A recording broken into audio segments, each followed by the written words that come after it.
बार बार बोला कि शब्द गुरु सुरत धुन चेला, मिले परस्पर भया अकेला। और ना कोई गुरु ना कोई चेला, तू उड़ जा हंस अकेला। अकेले ही उड़ना है। अकेले उड़ने का मतलब ये है कि आपने स्वयं में सिद्ध हो जाना है। अब आपको किसी और की जरूरत नहीं है। लेकिन कब तक? जब तक आप स्वरूप सिद्ध नहीं हो गए, जब तक आपको बोध नहीं हो गया, जब तक आपको वो अवस्था नहीं मिल गई, उसका दीदार नहीं हो गया कि वो है क्या। वो मतलब मेरा असली स्वरूप, मेरा निज स्वरूप। अपना निज स्वरूप ना जानने के कारण मैं बाकियों के स्वरूप की पूजा कर रहा था। आज देखो हर जगह किसी ना किसी की पूजा की जा रही है। किसी को कोई राम जी की पूजा कर रहा है, कोई हनुमान जी की, कोई किसी की, कोई कबीर साहब की, कोई नानक साहब की, सभी लगे हैं। लेकिन साहिब क्या बोलते हैं? 3 गुणों की भक्ति में भूल पड़ा संसार, और कहें कबीर निज नाम बिन कैसे होगे पार। 3 गुणों की भक्ति में यानी कि ऐसी चीजों की पूजा करना जो 3 गुणों में आ जाती है। 3 गुण क्या है? रजोगुण, सतोगुण, तमोगुण। रजोगुण होता है जब कोई भी चीज पैदा हो रही होती है तो वो रजोगुणी हो जाती है, और जब वो पल रही होती है तो वो सतोगुणी हो जाती है, और जब उसका नाश होने वाला होता है वो तमोगुणी हो जाती है। ऐसी इस दुनिया में कोई चीज नहीं है जो इन तीनों गुणों के अधीन नहीं है। चाहे कोई फोटो है, चाहे कोई शरीर है, चाहे कोई मंत्र है, चाहे कोई मंदिर मस्जिद गुरुद्वारा या मूर्ति है, ये सब 3 गुणों के अधीन आते हैं। यानी कि पहले पैदा हो रहे होते हैं, फिर पलते हैं, फिर नाश हो जाते हैं। जैसे कोई मंदिर मस्जिद गुरुद्वारा बन रहा है तो ईंट पे ईंट लगाई जा रही है, अभी रजोगुण में है। जब बन जाएगा और स्थिर हो जाएगा, जब चलेगा, कितने साल चला? 100 साल, 200 साल, 300 साल चल रहा है। उसके बाद जर्जर अवस्था में जब वो ढहेगा तो वो तीसरे गुण में आ जाएगा, तमोगुण में आ जाएगा। तो इसी प्रकार कोई भी शरीर है वो पहले पैदा होगा बच्चा रूप में, फिर चलेगा, हो रहा है बड़ा, होता होता होता फिर बुढ़ापे में ढलने लग जाएगा। ये भी 3 गुणों में आ जाता है। कोई मंत्र है तो पहले बोलना शुरू करोगे ओ, उसके बाद चलाओगे ओ, उसके बाद अंत हो जाएगा ओ। ये 3 गुणों में आ गया। जो पैदा हुआ, चला और अंत हो गया, ये 3 गुणों में आ गया। अब असली नाम कौन सा है परमात्मा का, जिसका कभी अंत नहीं होता, जिसके लिए बोला कि तू बेअंत है। ऐसा कौन सा नाम है जो बेअंत है, उसको जानना है। इन नामों से मुक्ति नहीं होगी जो 3 गुणों के अधीन आ जाते हैं। कोई भी नाम है, कबीर नाम ले लो, कबीर खत्म हो गया, राम खत्म हो गया, कृष्ण खत्म हो गया, सारे नाम खत्म हो जाएंगे। लेकिन वो नाम कौन सा है जिसकी महिमा कोई गा ही नहीं पाया आज तक, जिसको अनंत बोला गया कि तेरी महिमा अनंत है। वो नाम अनंत है। आद सच जुगाद सच, है भी सच नानक होसी भी सच। वो सदा सदा सच है, ना तो वो कभी बनता है और ना कभी बिगड़ता है। जब तक वो नाम आपके जीवन में नहीं आया, जब तक बात नहीं बनी। उसी नाम के लिए बोला कि नाम अखंड और सब खंडा, और सार शब्द गरजे ब्रह्मंडा। वो नाम अखंड है, वो नाम कभी टूटता नहीं है, वो लगातार चल रहा है, लगातार। नाम अखंड और सब खंडा, बाकी सब चीजें टूट जाती हैं क्योंकि त्रिगुणी में है। ये 3 गुणों में है। संसार पैदा हो रहा है, चल रहा है, एक दिन अंत हो जाएगा। तो जो भी चीज 3 गुणों में है उसके साथ आपका कल्याण नहीं हो सकता। आपकी मुक्ति तब होगी, जन्म मरण से मुक्ति तब होगी जब आप उस अनंत अखंड अडोल अबोल नाम को जान पाओगे, जो केवल भेदी गुरु के द्वारा प्राप्त हो सकता है। वो किसी ग्रंथों में नहीं लिखा जा सकता, वो बोला नहीं जा सकता, वो पढ़ा नहीं जा सकता, वो इन कानों से सुना नहीं जा सकता। वो मंत्र ऐसा है, वो नाम ऐसा है जो बिना बोले दिया जाता है। यानी कोई वो जाप नहीं है कि उसको आप जपोगे, या उसको कोई कान से सुनोगे, मैं कुछ बताऊंगा तो उसको कान से सुनोगे आप, मैं बोल के बताऊंगा वो नाम कैसा होता है कान से सुनोगे, ऐसा नहीं है। नानक साहब कहते हैं अखा वाजो वेखना बिन कन्ना सुनना, पैरा वाजो चलना बिन हत्था करना, जीवा वाजो बोलना क्यों जीवित मरना, नानक हुक्म पछाण के तो जा खसमे न मिलना। यानी उस हुक्म को पहचान के, उस अखंड नाद को पहचान के उस मालिक में हमने मिल जाना है। और उसका नाम बोलने में, लिखने में, पढ़ने में, सुनने में, देखने में नहीं आता। वो नाम ऐसा है। उसी नाम की महिमा सब संतों ने गाई है। गरीबदास जी क्या, दरिया साहब क्या, भीखा साहब क्या, जितने भी संत, गरीबदास, धर्मदास, रविदास जी महाराज, मीराबाई, कबीर साहब, जितने भी संत हुए हैं सबने उसी नाम की महिमा गाई है। वही नाम आज हम लोग प्रचार कर रहे हैं। YouTube चैनल कहत कबीर सुनो भाई साधो पे आप इसको देख भी सकते हैं, इसको समझ भी सकते हैं, और कोई दिक्कत आती है तो आप पूछ भी सकते हैं। तो मुद्दा यही था कि बिना गुरु के ना तो ज्ञान हो सकता है और ना ही मुक्ति हो सकती है। कहते गुरु बिन पढ़े जो वेद पुराणा, और सार ना जाने रहे अज्ञान। बिना गुरु के आप वेद पुराण पढ़ लो, पढ़ तो लोगे, पढ़ना आता है इसलिए पढ़ लोगे, लेकिन भेद क्या छुपे हैं उसमें वो नहीं पकड़ पाओगे। उसको जानने के लिए किसी ना किसी भेदी गुरु की आवश्यकता होनी ही होनी पड़ेगी। तो बार बार यही समझाया सब संतों ने कि इससे पहले कि मौत आ जाए, इससे पहले कि तुम्हें ये चोला छोड़ना पड़े, जो आज तुम्हें लग रहा है कि तुम बहुत खुश हो, क्यों? इसलिए क्योंकि कोई बीमारी नहीं है, कोई प्रॉब्लम नहीं है शरीर में। हल्का सा पेट दर्द हुआ, हल्का सा कोई छाला हो गया, दाना हो गया, डॉक्टर के पास दिखाने गए और वो क्या कहता है, भैया टेस्ट करा लो, पता लगा कैंसर की 4थी स्टेज है। तब ये जितना भी खाना पीना, ये जितना भी मौज मस्ती है, ये सब फीकी लगने लग जाएगी। तुम्हें चैन नहीं आएगा, रात भर रोगे, तड़पोगे, परमात्मा से अरदास करोगे मुझे बचा लो, मुझे बचा लो, लेकिन तुम्हारी अरदास ही गलत होगी, क्योंकि ये शरीर आज तक किसी का बचा नहीं है। हम लोग अरदास ही गलत करते हैं कि हे भगवान मुझे बचा लो, हे भगवान मुझे बचा लो। असल में हम किसको बचाना चाहते हैं? अपने शरीर को। हम अपने शरीर के लिए अरदास करते हैं भगवान से, यहीं पे हम धोखा खा जाते हैं। हम गलत, हमारी डिमांड ही गलत है। परमात्मा तो बहुत कुछ देना चाहता है, लेकिन हम मांग वो रहे हैं जो असंभव है। हम मांगते हैं हमारा शरीर हमेशा जीवित रहे, भगवान जी बचाए लो। अब ये जो बचाए लो शब्द है, ये हम शरीर के लिए यूज कर रहे हैं कि मेरा कैंसर ठीक करा दो, मैं हमेशा सही रहूं, स्वस्थ रहूं, जीवित रहूं। कब तक? अरे यहाँ बड़े बड़े देवी देवता आके चले गए तो तुम्हारी क्या हैसियत है? तुम्हें भी जाना पड़ेगा। इससे पहले कि तुम्हारी मौत आए, जो आनी ही है, तुम अपना इंतजाम पहले से करके रख लो भाई। नहीं तो ना तो कोई माँ साथ देने वाली है, ना कोई बेटी, ना कोई बेटा, ना कोई पति, ना कोई बीवी, कोई साथ नहीं देगा। दूर खड़े होके रो भले लेंगे, तुम्हारे ऑपरेशन के लिए पैसे भले दे देंगे, लेकिन तुम्हें सहारा नहीं दे सकते अंत समय में। सहारा केवल एक नाम का होता है। कलयुग में एक नाम है आधारा, और सिमर सिमर नर उतरो पारा।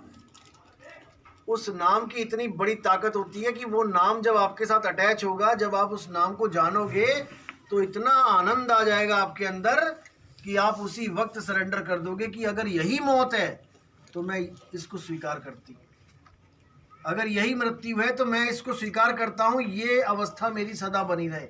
और वो अवस्था क्या होती है? शरीर को खाली कर देते हो आप, लोगों के लिए मर जाते हो, लेकिन तुम अमर हो जाते हो। इसी के लिए साहिब ने बोला कि लो चुंबक की प्रीत ज्यों लोह को लेती उठाए, और ऐसा शब्द कबीर का इस काल से लेत छुड़ाए। मृत्यु से छुड़ा लेगा तुम्हें, मृत्यु से सदा सदा के लिए मुक्त कर देगा। जिस मरने से जग डरे मेरे मन आनंद, और मरने पर ही पाइए पूर्ण परमानंद। हमें मरने की असल विधि नहीं पता। अगर हमें कोई भी कार्य है, अगर उसकी सही विधि ना पता हो तो वो हमेशा हानि ही पहुंचाता है। जैसे कार चलाने में कितना आनंद आता है, देखा होगा अपने टीवी में हीरो हीरोइन कितने बढ़िया कार चला रहे हैं, कितना आनंद ले रहे हैं, लेकिन वो आनंद क्यों ले पा रहे हैं? क्योंकि उन्हें कार चलानी आती है। तुम्हारे पास 50 लाख की कार है और तुम्हें कार चलानी नहीं आती, और तुमने ऑन करके एक्सीलेटर पे पैर धर दिया और भाग रहे हो और एक्सीडेंट वाली हालत हो गई है, वो 50 लाख की कार में भी तुम्हारी हालत ऐसी हो जाएगी मरने वाली। वो आनंद की जगह तुम्हें महादुख दे के जाएगी। क्यों? क्योंकि तुम्हें विधि नहीं पता। केवल तुम्हें विधि नहीं पता। अगर तुम्हें विधि पता है, वही कार तुम्हें दुख की जगह सुख देने लग जाएगी। कोई मोटरसाइकिल तुम्हें चलानी आती है तो वो तुम्हें आनंद देगी, नहीं आती है तो टांग तुड़वा के हॉस्पिटल में भर्ती हो जाओगे। अगर तुम्हें तैरना आता है तो वो पानी तुम्हें आनंद देगा। बच्चे छलांग मार रहे हैं नदियों में, क्यों? क्योंकि उनको विधि पता है। अगर तुम्हें विधि नहीं पता तो बड़े से बड़ा आदमी भी बच्चे की तरह छलांग मार के बचाव बचाव करेगा वहां पे, और बच्चा तैर के बाहर आएगा हंस हंस के, वो रो रो के बचाव बचाव करेगा। क्यों? विधि नहीं पता है। इसीलिए साहिब ने कहा कि मृत्यु की भी एक विधि होती है। जब मौत आएगी एक विधि अपनानी पड़ेगी आपको। अगर वो विधि आपने अपना ली तो मौत इतनी हसीन हो जाएगी कि आप सोच भी नहीं सकते। जिस मरने से जग डरे मेरे मन आनंद, मरने पर ही पाइए पूर्ण परमानंद। मरता मरता जग मुआ और मरना जाने ना कोई, मरना जाने ना कोई, यानी कार चलानी जाने ना कोई, बाइक चलाना जाने ना कोई, जानना है इसको।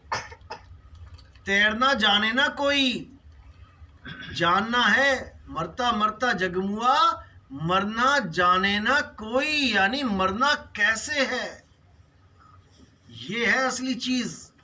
मरना कैसे है? अगर आप सही से मर गए तब समझ लेना कि आपको दोबारा मरना नहीं पड़ेगा। ऐसी मरनी जो मरे बहुर न मरना होई। बार बार जन्म मरण से हमेशा के लिए कहानी छूट जाएगी। नहीं तो फिर इस जन्म से निकल के किसी और माँ के गर्भ में चले जाओगे, क्योंकि आए भी तो किसी माँ के गर्भ से ही हो। और किस माँ के गर्भ से आए हो, सिलेक्ट करके नहीं आए हो, चूज करके नहीं आए हो, किसी भी माँ के गर्भ में आपको डाल दिया जाएगा। गर्भ से बाहर आने के बाद आपको पता लगेगा ये मेरी माँ है जिसके गर्भ से मैं बाहर आया हूं। और जरूरी नहीं है कि इंसान का ही चोला मिलेगा। कुत्ता बिल्ली बकरा पता नहीं कौन कौन से गर्भ में कितने पल रहे हैं, निकल रहे हैं, फिर कारों के नीचे आके मर जा रहे हैं। तो मुद्दा ये है कि साहिब कहते हैं कि जहां से आया और वहीं समाया, तो कहे कबीर तूने क्या कमाया। यानी कहां से आया? गर्भ से आया। और कहां समाया? फिर गर्भ में चला गया। जहां से आया और वहीं समाया, कहे कबीर तूने क्या कमाया। गर्भ में तो अरदास करता था कि भक्ति करूंगा, एक बार निकाल दो परमात्मा, दया करो, मेहर करो, एक पल भी तुम्हें नहीं भूलूंगा। और बाहर आते ही ठंडी ठंडी हवा लगी और सब माया के जाल में फंस गए। अब दोबारा जब आएगी मौत तो तुम्हें फिर कान से पकड़ के वहीं डाल देगी। अब फिर अरदासें करोगे, बचाओ प्रभु बचाओ, और फिर निकलोगे, फिर वही काम चलेगा, फिर गर्भ में चले जाओगे। इस प्रकार आप सोच भी नहीं सकते कि कितनी माएं और पिता आपके हो चुके हैं। अगर आपके सारे जन्मों की माता और पिता आ जाएं तो ये रोहतास जिला भर जाएगा पूरा, और सब कहेंगे तू मेरा उस जन्म में पुत्र था, तू मेरा उस जन्म में पुत्र था, और आप हाथ जोड़ के भागोगे। अरे भैया मुझे नहीं चाहिए इतनी माताएं इतने पिता। अभी बहुत अच्छे लग रहे हैं क्योंकि अभी एक एक पीस है, इसलिए लग रहा है कि मेरी तो माँ है, मेरे तो पिता है, मेरा तो बेटा है, मेरी तो बेटी है। सारे जन्मों के रिश्तेदार इकट्ठे होके आ जाए तो भागने को जगह नहीं मिलेगी आपको। यही माया है, इसी को समझना है, इसी से बचना है। एक ऋषि था जो 12 साल गर्भ में रहा, सुना होगा आपने, सुखदेव मुनि। 12 साल पैर लगा के खड़ा हो गया गर्भ में अटका के, मैं तो नहीं निकलता। 12 साल में जब उसकी माँ का पेट इतना बड़ा हो गया तब ब्रह्मा विष्णु महेश गए, भाई क्या क्या कर रहा है ये, तूने प्रकृति का नियम ही तोड़ दिया तूने, तो बाहर आ जा। कहता बाहर नहीं आऊंगा, तुम्हारी त्रिगुणी इतनी ज्यादा, त्रिगुण तुम्हारा इतना खतरनाक है, मुझे फिर भरमा दोगे तुम। क्योंकि गर्भ में दिव्य दृष्टि खुली होती है, गर्भ में आपको पता होता है कितने जन्म लटक लटक चुका हूं मैं, कहाँ कहाँ जन्म लिया मैंने, कहाँ कहाँ क्या किया, तभी अरदासें कर रहा होता है कि भगवान फिर फंस गया आके, और बाहर निकलते ही फिर भटक जाता हूँ। क्यों? त्रिगुणी माया की वजह से। तो ब्रह्मा विष्णु महेश जब गए तो कहते निकल भाई बाहर, वो कहता मैं नहीं निकलता, तुम फिर फंसा लोगे मुझे तीनों मिलके। तो कहते फिर क्या चाहता है तू? कहता है कि एक पल के लिए अपनी माया रोक दो, एक पल के लिए। कहते हैं ठीक है भाई रोक लेते हैं। तो जैसे ही उसने माया रोकी, उसने एकदम गर्भ से बाहर छलांग मारी, और वो जो नाड़ुआ सा होता है उसको दौड़ता दौड़ता तोड़ रहा है, जंगल की तरफ भाग रहा है और दौड़ता दौड़ता तोड़ रहा है। और माँ कह रही है अरे बेटा, बाप कह रहा है बेटा सुन तो, अरे क्या कौन किसका बेटा, पता नहीं कितनी बार तू मेरा बेटा हो लिया, कितनी बार मैं तेरा बेटा हो लिया। अरे भागो, ये माया है, ये माया है, अटका दिया इसने तुम्हें, मुझे नहीं अटका पाएगी। लेकिन फिर भी सतगुरु ना मिलने के कारण मुक्ति नहीं मिल पाई। इतना कुछ करने के बाद भी मुक्त नहीं हो पाए, क्योंकि सतगुरु नहीं मिल रहा है, भेदी गुरु नहीं मिल रहा है। और भेदी गुरु कब मिलता है? जब परमात्मा स्वयं चाहता है कि इस जीव का कल्याण हो जाए। बहुत जन्म इसने भटक लिया, भक्ति भी कर रहा है, लेकिन कोई सतगुरु नहीं मिल पा रहा है, इसलिए बार बार आ रहा है, चल इस बार इसको भेदी गुरु दे देते हैं। देते तो वो हर बार हैं, लेकिन जीव उसको पकड़ नहीं पाता है। मिलते तो सतगुरु हमेशा हैं, हर जन्म में मिलते हैं, लेकिन पकड़ नहीं पाता है जीव उसको, भ्रम में रह जाता है। ये कबीर साहब का वचन है कि ऐसा कोई समय नहीं, ऐसा कोई युग नहीं जब मैंने आके प्रचार नहीं किया। हर युग में प्रचार करते हैं, शब्द रूप में सबको ज्ञान देते हैं, लेकिन बंदा उसको कैच नहीं कर पाता। जैसे आज शब्द रूप में ज्ञान दे रहे हैं, 50 लोग बैठे हैं, अब इन 50 लोगों को आज शब्द रूप में कबीर साहब ज्ञान दे रहे हैं, लेकिन इन 50 में से केवल 1 या 2 बंदे इस बात को समझ पाएंगे, बाकी अगले जन्मों में चले जाएंगे। फिर अगले जन्म में बैठेंगे, सोचेंगे हमें कब मिले, हमें गुरु कब मिले। ऐसे ही मिलते हैं, शब्द रूप में मिलते हैं, ज्ञान समझाते हैं शब्द रूप में, लेकिन जीव पकड़ नहीं पाता है। इसीलिए साहिब ने बोला है कि भेदी गुरु अगर आपके जीवन में आ जाए तो समझ लो कि वो आपका आखिरी जन्म है, आखिरी जन्म हो जाता है वो जन्म, अगर भेदी गुरु मिल जाए। क्योंकि जिस वस्तु की आपको तलाश है, वो वस्तु आपके पास है, लेकिन भेदी गुरु ना होने के कारण उसका आपको एहसास नहीं हो पा रहा। अब भेदी गुरु का क्या काम है? वो उस वस्तु तक आपको पहुंचा देता है। आप ढूंढ कहीं और रहे हो और वस्तु कहीं और पड़ी है, वो आपको केवल एक सही डायरेक्शन दे देता है कि बेटा वहां नहीं, वहां ढूंढ। तो कहते हैं वस्तु कहीं और ढूंढे कहीं, कैसे लागे हाथ, गुप्त वस्तु तब मिले, भेदी लीजे साथ, भेदी लीना साथ में, दीनी वस्तु लखाए, और कोटि जन्म का पंथ था, पल में पहुंचा जाए। करोड़ों जन्म लग जाते उस वस्तु को ढूंढते ढूंढते जो तुम्हारे पास है, लेकिन मिलती नहीं। भेदी गुरु मिल गया, अब इसी जन्म में मिल जाएगी, जिसको हम कहते हैं परमात्मा, जिसको हम कहते हैं परमात्मा। वो है कहाँ, रहता कहाँ है वो? क्या वो मंदिरों में रहता है? जब मंदिर नहीं बना था तब कहाँ रहता था? इसका मतलब हम बनाते हैं उसका घर, इसलिए वो रह पाता है वहां पे, वरना वो बिना घर का है, बेघर है वो। जैसे हम घर बनाते हैं, हम अपने बच्चों को शिफ्ट कर देते हैं, जा बेटा तुम उस कमरे में रहो, तुम उस कमरे में रहो, तुम उस कमरे में रहो। और अगर घर ना बना होता तो बच्चे कहाँ रहते हैं? बिना घर के रहते हैं। हमने ये सोच लिया कि हम परमात्मा का घर बनाते तो वो उसमें रहता है, ऐसा नहीं है। लाइट आ गई है ना। तो साहिब क्या कहते हैं